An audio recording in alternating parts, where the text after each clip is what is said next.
Howie Roseman has done an impressive job supporting Jalen Hurts in 2024. On paper, can QB1 take this team to new heights and become an MVP candidate yet again this year? We'll get into it coming up next right here on Locked On Eagles.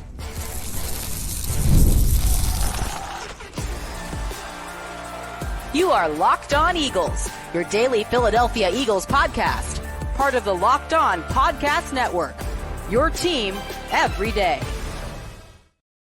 Welcome in, Eagles fans, to this Monday edition of the Locked On Eagles podcast. I'm Louis DiBiase, your co-host. You can find my work over at Bleacher Report. Same with my co-host, Gino Camilleri, our scouting director. On today's edition of the Locked On Eagles podcast, got some quarterback talk for you. Can Jalen Hurts bounce back in 2024 after general manager Howie Roseman, he did his job supporting QB1 this offseason? Plus, how do the Eagles use Cooper DeJean in his rookie year? And could there be more trades coming up for Howie Roseman in the next few months? We thank you so much for making Locked On Eagles your first listen each and every day. Today's episode is brought to you by Monopoly Go. I admit it, I've got a competitive side, and it's a big fan of Monopoly Go, the mobile hit twist on classic Monopoly. So join your friends and download Monopoly Go, now free on the App Store or Google Play. Gino, I feel like we've hit on almost every angle that we can this offseason about the work Howie has done in free agency, in the draft, extensions, like in-house decisions, what this means for the coaching staff, like how Kellen Moore can benefit from having Ainias Smith in this offense, or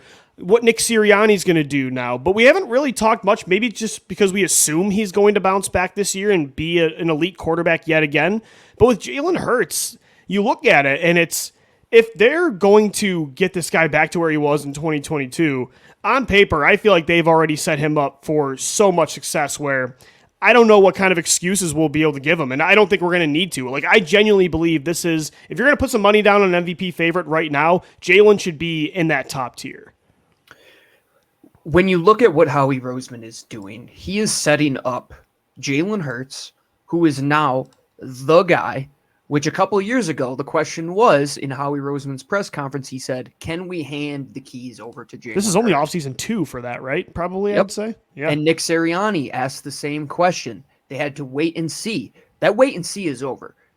I use the comparison of you were trying to build a Formula One car around Jalen Hurts. Well, Jalen Hurts is the car now. He is the driver. He's the team principal. He is everything. All the investment has to go around him.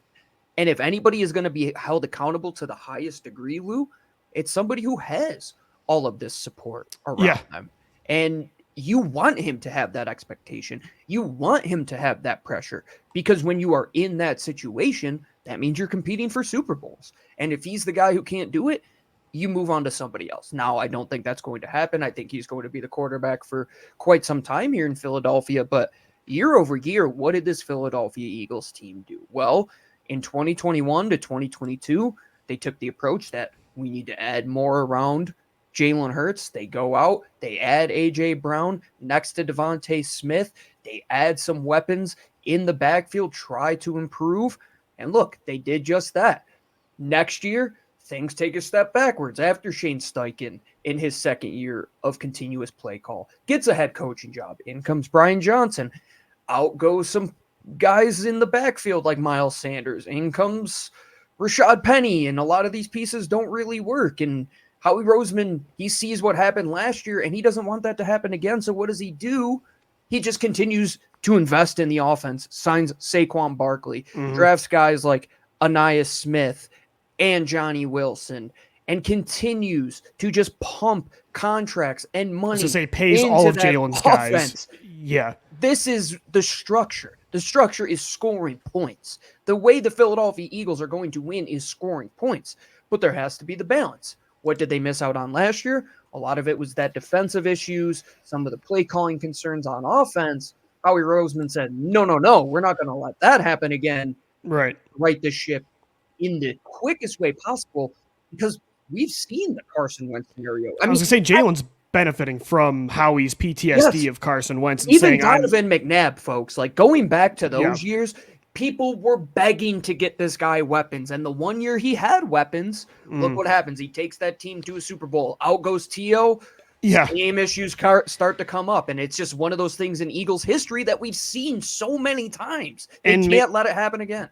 And maybe the defense stinks this year. Maybe there's injuries. Maybe the play calling is equally as bad. Maybe there are, and I can't imagine. Maybe there are excuses that could justify why Jalen doesn't get back to 2022 form this year, but I can't imagine it, Gino. Like, Howie Roseman has done such a good job that I don't know if I can name two or three quarterbacks with a better support system than Jalen from just an overall perspective of the front office, coaching staff, personnel. Like, he's got better weapons this year. He's got a better play caller. He still has an elite offensive line. You lost Jason Kelsey, but still an elite line. He's going to be healthy again this year, too. He's going to be able to run yet again, which last year really was not the same as he was 2 years ago. I think his defense is going to be much better than last year. Even the schedule is going to be easier from, like, strength of teams. When you look at it from that view as well, like the excuses, not winning the division, like that would have saved you a little bit there. I think there are little to no excuses this year if he regresses again. And I can't imagine it. Like, yes, he was horrible down the stretch last year. A lot of his 2021 issues I thought came back to fruition. But you got to remember, 12 weeks into the season, they were 10-1. And even though they were struggling in a lot of those wins, it wasn't really because of Hurts. Like, sure, he was forcing more turnovers this year, but he was carrying an injured team with bad play calling, a bad defense, to wins against juggernauts. And he was hurt doing it, making comebacks late in games down by multiple, like double digits. So, again, like, the excuses aren't going to be there, but I don't think he's going to need them. I really do think that those last 6 games were a mirage. I want to believe it, and I think it was just a matter of pressure and just too much chaos just caving in eventually on everybody, including QB1. And a lot of people are probably listening to that statement and say, oh, yes, that would be the positive outlook on it. But we've seen the negative outlook of the Carson Wentz scenario where it's year. Well, that's why I'm not saying no matter what, it's not going to happen, because we have seen it. And if there was to be a quarterback that I believe can turn around, I believe it's Jalen Hurts. I believe he has the mental makeup to throw away those last 7 weeks of the season. And nobody was playing up to their caliber, man. I mean, does Darius Slay take any umbrage with being the part of the 32nd worst passing defense in the league? I mean, the defensive 100%. Line couldn't hit home either. But I will say, with Jalen, you were paying this guy $200+ million to elevate in those scenarios, 100%. And we gotta blame him. Like, he did fail at the end to carry this team. He did, though. You got to give him credit. Again, he was on a bender in November to December. When you look at that stretch from when they played Miami and Dallas, Buffalo, Kansas City, like those 2 Washington shootouts, he was carrying you. So we know he can do it. But at that end, like, he checked out as much as anybody else. Like, the pocket presence wasn't there again, the vision issues, accuracy, overall decision-making. So we got to get him back to where he was at the, not just at 2022, but even the beginning of last year, man. Like, the turnovers weren't great, but he was pretty special still. I want to know what happened after that Buffalo game. Like, what the confidence was at an all-time high with him too, man. Like, he walks off the field as like almost this 5 touchdowns in the second half that were all because of him. Yeah.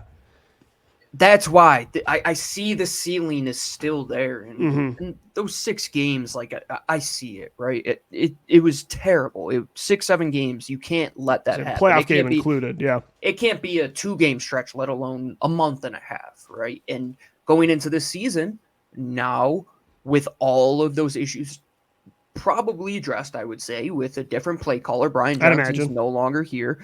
You would say more weapons on offense, clearly with the addition of Saquon Barkley. They upgraded the role player type of positions. Outgo the Quez Watkins and the Olamide Zacchaeuses and the Jack Stolls. They made minor upgrades there as well. But it all falls on the back of your quarterback. And you said it best, Lou. There's not 2 or 3 other guys in this league right now that has as good of a setup on offense as Jalen Hurts has. You could say Patrick Mahomes right now with how good his offensive line is, and they can. You might be able to say Caleb Williams, honestly. There, and, I mean, that you could make a good argument for it as well. And then like Stroud and Purdy, and after that, it's like, and I would still say Hurts has a better support system than most of those guys, even if not, he might have the best support system in the NFL.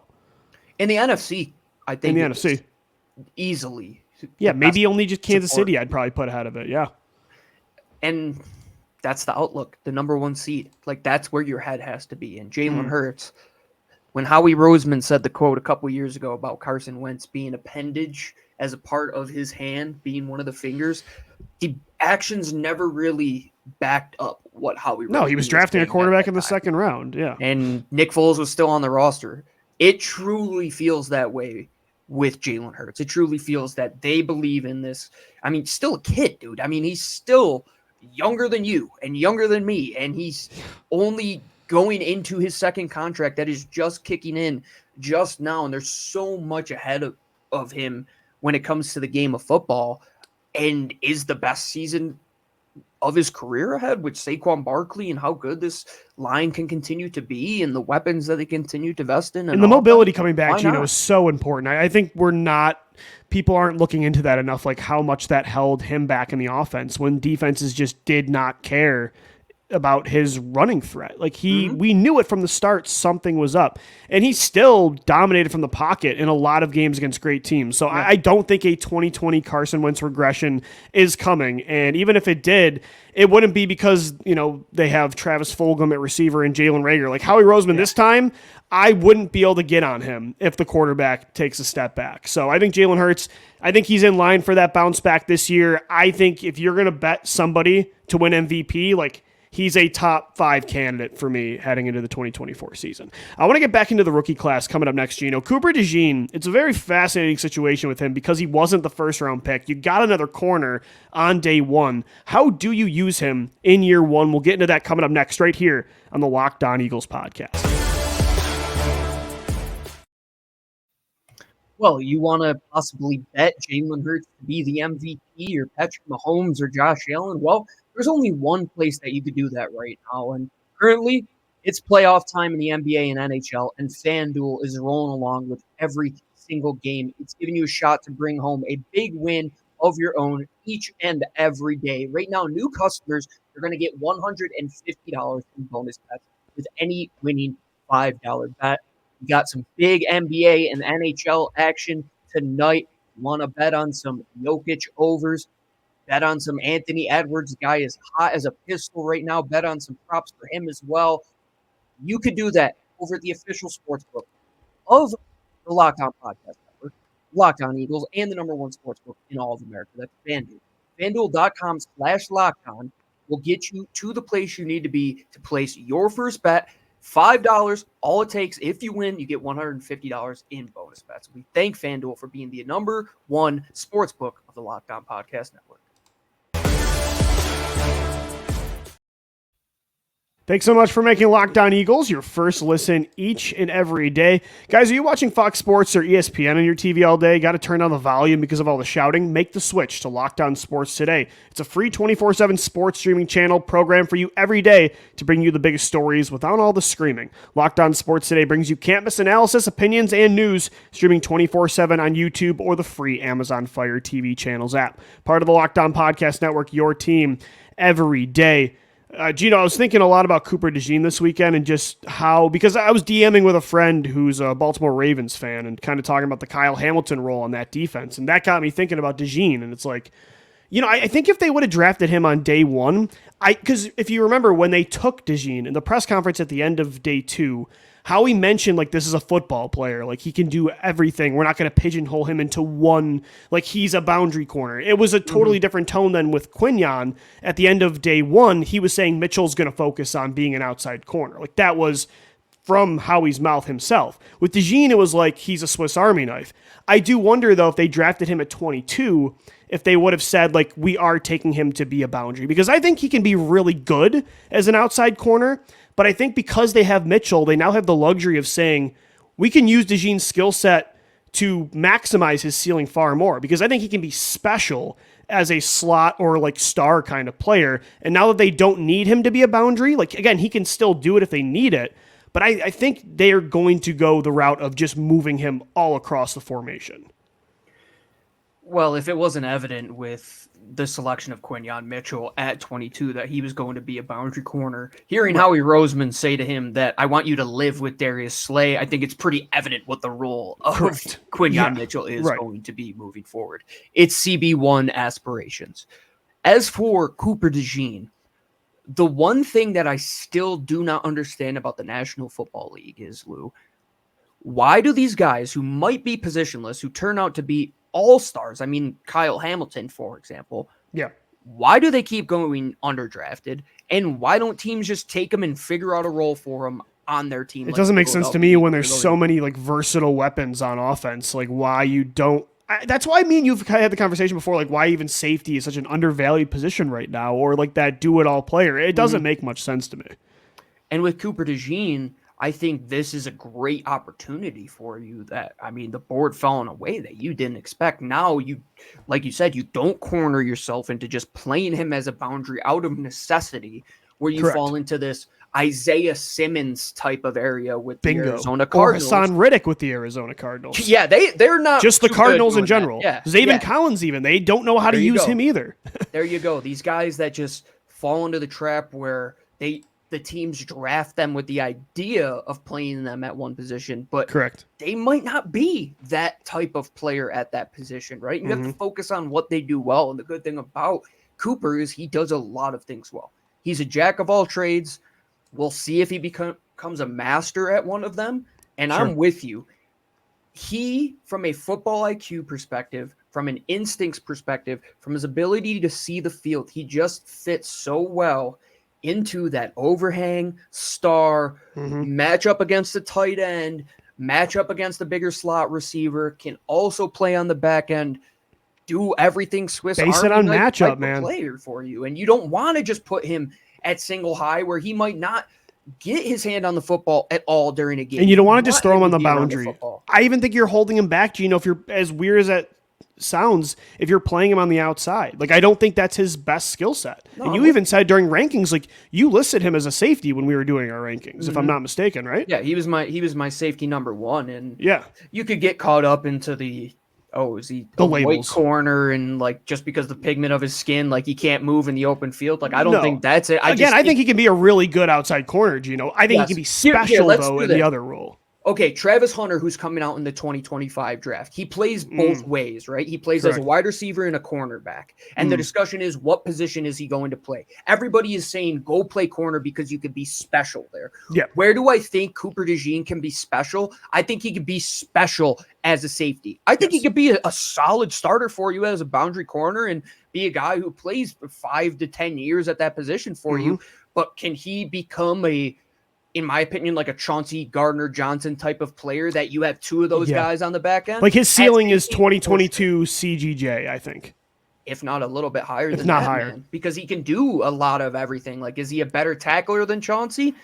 We'll see. I think he has that ability. Is he a better player to play at that linebacker type of overhang role than Chauncey? We will see. But that's the ceiling I see with him there. I don't see a Darius Slay type of ceiling as a boundary corner. I don't either.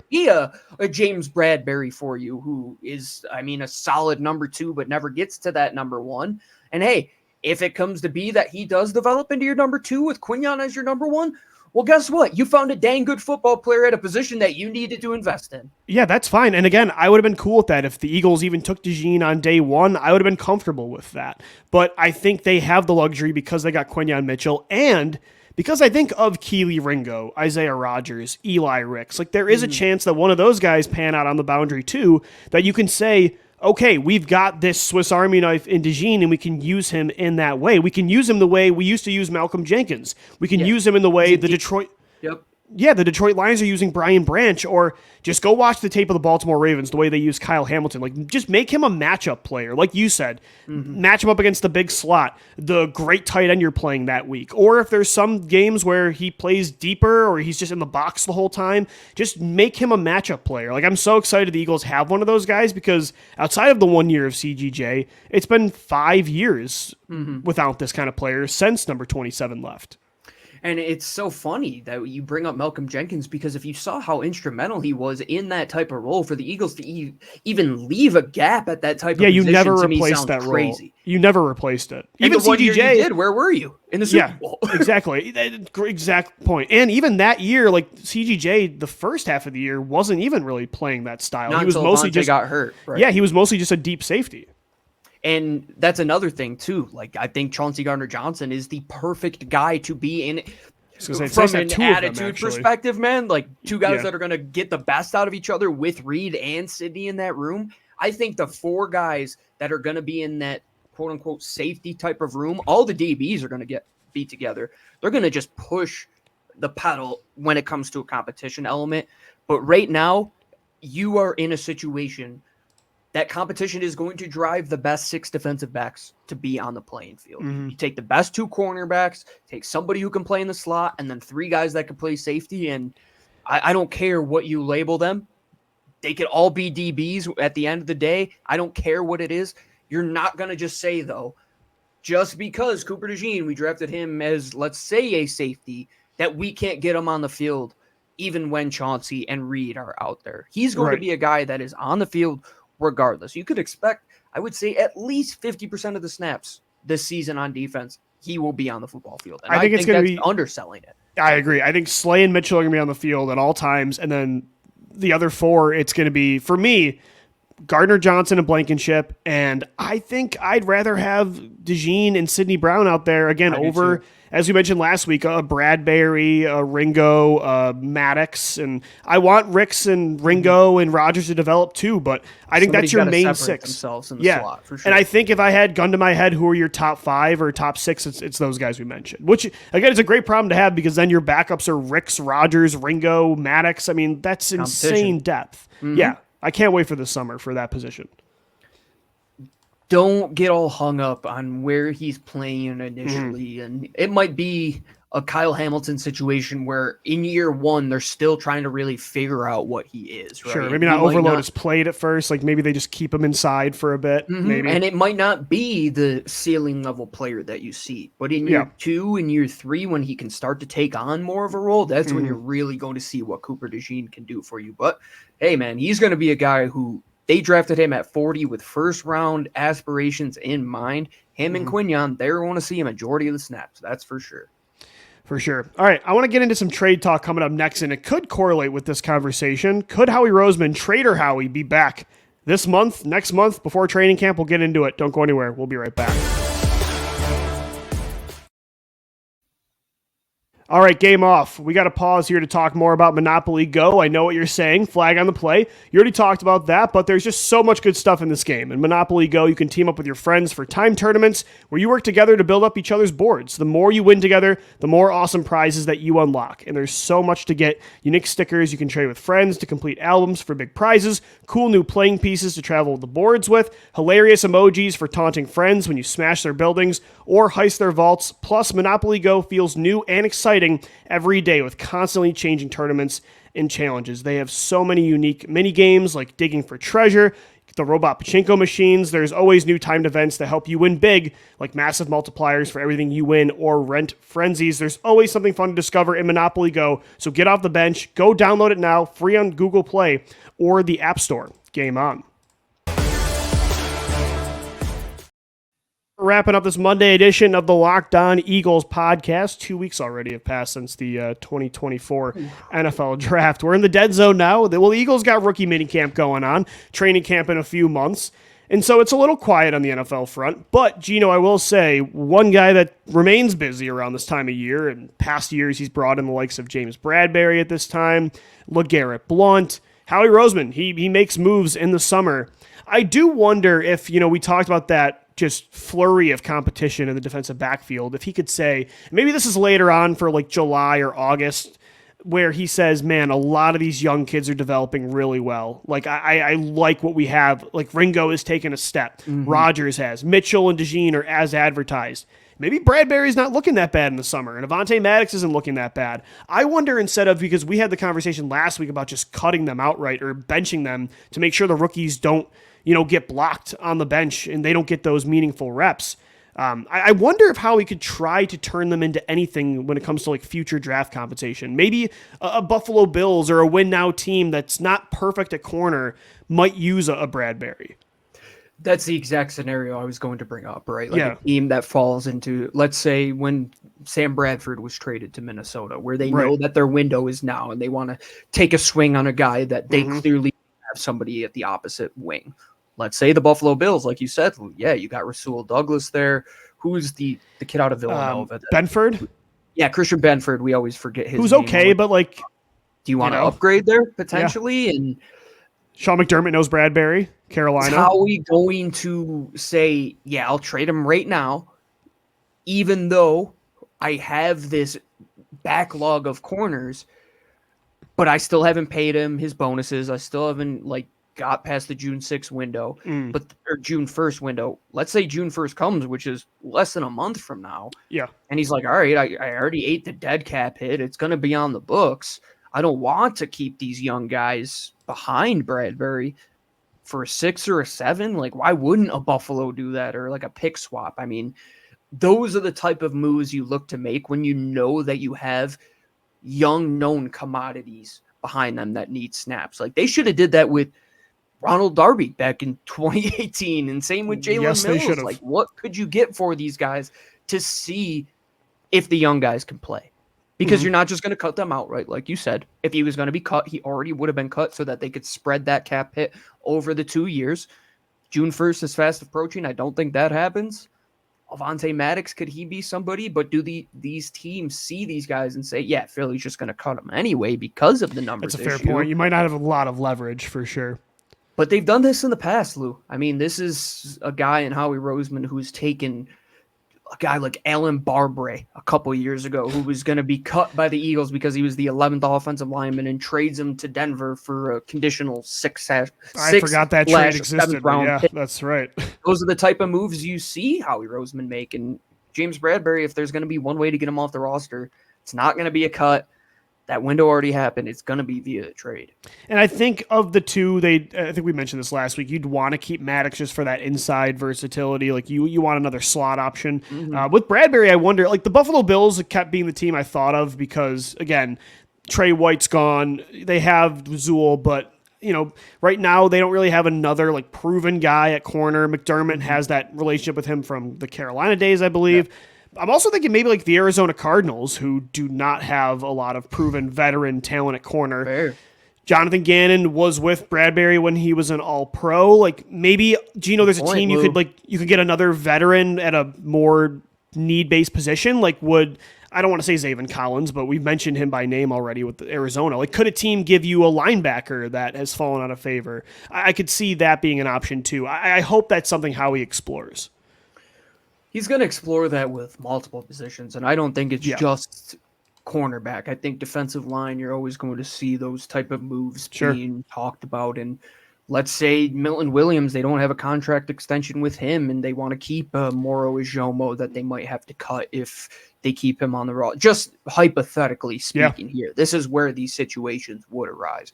But numbers dictate cornerback being the one position, because you have 12 deep here right now for the first time in the history of this. I don't want to just let some of those guys just go for nothing. I mean, you have especially the young athletes, man. Like Eli Ricks, you can't just stump. Even a Josh Jobe has some sort of value in this league. Does Zach McPherson have anything for you? And yeah, Zach McPherson, what is he? You're not just going to keep Bradberry or Maddox on the field and let those guys just wither away and let the same thing happen. And I know we brought up this talking point, but it's how everything is connected. Like, how do you get somebody out of the building via a trade? It's because you have these numbers and overloading numbers at this position, and you're ready for these young guys to play. Like you said already, Quignon's going to be on the field 100% of the time. Can you stomach keeping the rest of the guys off the field for a majority of the snaps if you keep Avonte Maddox and James Bradberry? No way. And again, it's not like, Rodgers, Ringo, and Ricks, these guys were first-round picks, but it's not like they're just random guys off the street either, Gino. Like, Ringo is a guy you traded a future third-round pick for. Like, I think they have legitimate plans for Keeley. Isaiah Rodgers is someone you traded a pick for that 2 years ago was a top 5 coverage corner, according to Pro Football Focus. Like, that's not just someone to overlook. And Eli Ricks took some strides last year and has legitimate traits that an NFL corner should have. So I don't think those are guys that you just kind of assume aren't going to be anything. Like, I think of the 3, I would hope at least one becomes a long-term starter. And you're probably looking at wide receiver as well, where there's a bunch of numbers, but our teams... Yeah, does Parker Campbell look good, but so do the Rooks, and you trade one of the vets, maybe? See, I was going to say, I don't think teams are even going to be willing to part with any sort of asset for a position like that, because wide receiver, they're a dime a dozen. Cornerback, it's the other way, where everybody's looking for corner depth in the National Football League. That's a position where teams will give up assets, and look at the run that happened this year at that position in the draft, Lou. Teams need guys to cover in this league, and teams are thirsty for him, man. And what if Baltimore, like, they need somebody outside of Marlon Humphrey and they want James Bradberry for some reason? Send him on his way. Send him on his way, man. Yeah, and again, we talked about it last week, like how you divvy up the numbers at corner, but we didn't really mention trades, and this is around the time of year where Howie explores that kind of stuff. So, and maybe it's not a corner, like you said, maybe it's on the defensive line at tackle, maybe it's at linebacker, maybe you try to acquire. I mean, you did get Jeremiah Trotter Jr. on day 3, but maybe you want to bring in another veteran. Maybe you bring back like Zach Cunningham. I think free agency trades, like you need to be watching the Eagles still making moves within the next few weeks. Here's a crazy one for you. What we talked so much about safety. What if Reed Blankenship all of a sudden is somebody that they would be willing to part with for what they have there? You can never sit back and say Howie's not going to do something. That's one thing you can always listen to. I'll tell you this though, he's not going to trade AJ Brown. He's not going to trade Jalen Hurts, and he's not going to trade Devontae Smith. I like bringing up trade scenarios, but I'm not going to start. Like, it's got to not come from Mars. Yeah, no, Madden is not a game that is played in this household. 100%. I mean, maybe you trade like Tanner Keys killing it in the summer, like, and you have Kenny Pickett, Somebody who you wants like. Tanner McKee, man. They want the Stanford slinger. That would be interesting. I want to see him throw it, though. We'll continue to take a look into all of it right here on Locked On Eagles as we have a daily Philadelphia Eagles podcast for you Monday through Friday. Thanks so much for making us your first listen each and every day. That will do it, though, for today's edition of the podcast. For Gino Camilleri, I'm Lou DiBiase signing off. As always, thanks so much for downloading, watching, and listening, and let's go Birds. Fly, Eagles, fly.